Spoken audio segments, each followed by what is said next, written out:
Pernah dengar kalimat itu? Baik, 4 mazhab mengharamkan musik. Mari kita lihat. Saya pernah keluarkan beberapa artikel teman-teman, dan saya simpulkan semua artikel yang berbahasa Indonesia rata-rata mengambil referensi dari artikel Arab yang saya telah turunkan di sini printoutnya. Ada di sini semua. Dan dalilnya sama semua. Jadi ngambilnya dalilnya sama, Qurannya, hadisnya, macam-macam dari sini semuanya. Saya keluarkan, di antara yang dikutip adalah perkataan Imam Asy-Syafi'i. Disebut di situ di jilid yang keempat, halaman 92. Disebut kalimat Imam Asy-Syafi'i dan dengan kalimat kias yang luar biasa. Perhatikan baik-baik. Di situ disebutkan kalimat bahwa Imam Asy-Syafi'i tidak membenarkan wasiat dengan alat musik. Tidak membenarkan wasiat dengan alat musik. Bahkan kata beliau, kalau ada alat musik kemudian diwasiatkan, itu batal hukumnya. Ini menunjukkan kata beliau, Imam Asy-Syafi'i menghukumi haram bagi alat musik.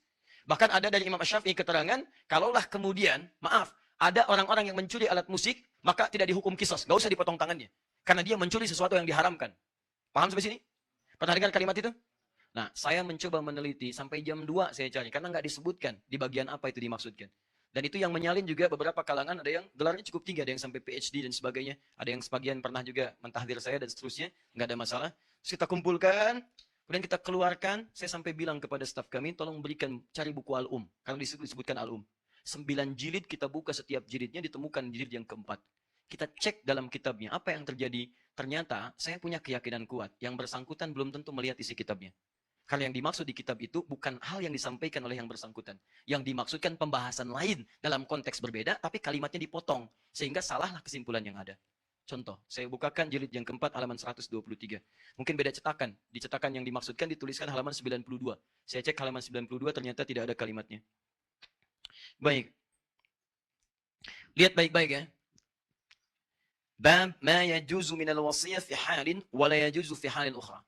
Bab ma yajuzu minal wasiyah, ma yajuzu minal wasiyah fi halin wa la yajuzu fi ukhra. Bab tentang wasiat pada satu hal yang unik sifatnya. Keadaan tertentu boleh, keadaan tertentu tidak boleh. Jadi ada benda yang diwasiatkan untuk ahli waris, benda ini unik sifatnya. Dia saat yang bersamaan bisa diwariskan, bisa tidak diwariskan. Apa di antara pembahasan yang dibahas ini? Banyak. Ada wasiat tentang pemberian anjing. Ada. Anjing apa hukumnya? Dalam madhab Syafi'i itu haram mutlak. Dalam madhab Syafi'i. Haram mutlak. Ya, najis aini. Najis aini. Jadi kalau disentuh pun Anda mesti cuci tangan.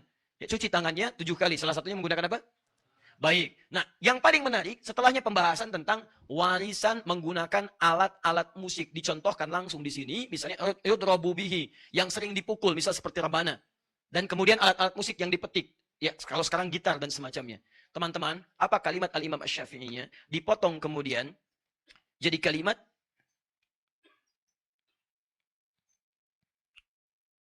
wa illam yasluh illa lidarbi lam tajuz 'indi. Dipotong sampai situ. Dan kalau wasiat tentang alat musik itu hanya dimaksudkan untuk alat pukul, alat musik saja, maka wasiat itu tidak boleh menurut saya, batal. Teruskan, disambung lagi kemudian wa in kana la yasluhu illa lidarbi batalat 'indil wasiyah wa hakadzal qaul fil mazamir kulliha. Ini yang dikutip sampai sini saja.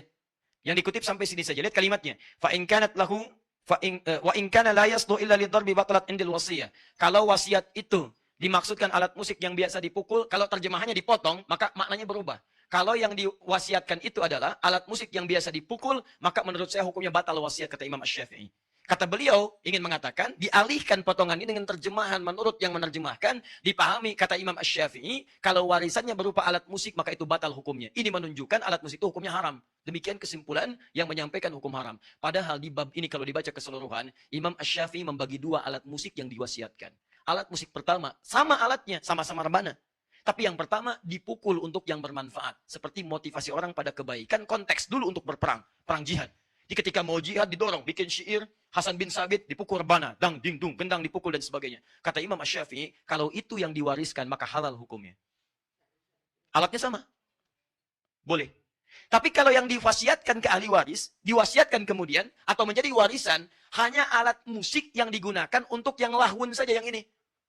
Untuk nyanyi-nyanyian yang tidak bermanfaat, untuk mabuk-mabukan, untuk diarahkan pada yang maksiat, itu yang dimaksudkan kata beliau, batalat 'indil wasiyah, batal wasiatnya. Di kalimat itu dari Imam Asy-Syafi'i bukan ingin menghukumi musik haram mutlak, bukan.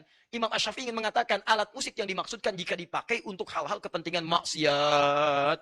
Sedangkan yang tidak maksiat boleh dilakukan untuk persoalan ahli waris atau untuk wasiat diberikan pada generasi setelahnya. Jadi maksud saya, ada orang-orang yang mengutip pendapat para ulama tapi tidak merujuk kitabnya dalam bab apa itu disampaikan.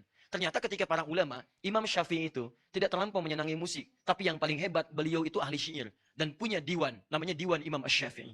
Punya kumpulan-kumpulan syair. Tapi karena konsennya kepada fikih, konsen pada Al-Quran, terlampau banyak menjauhi yang seperti ini, tapi hukumnya ada. Jadi teman-teman, kalau Anda melihat para ulama mengatakan misalnya kalimat-kalimat, kami jauhi musik, kami tinggalkan musik, munculkan hadis-hadis yang tadi, pada umumnya walaupun mereka punya syair dan sebagainya, itu karena kebiasaan mereka dekat dengan Al-Quran dan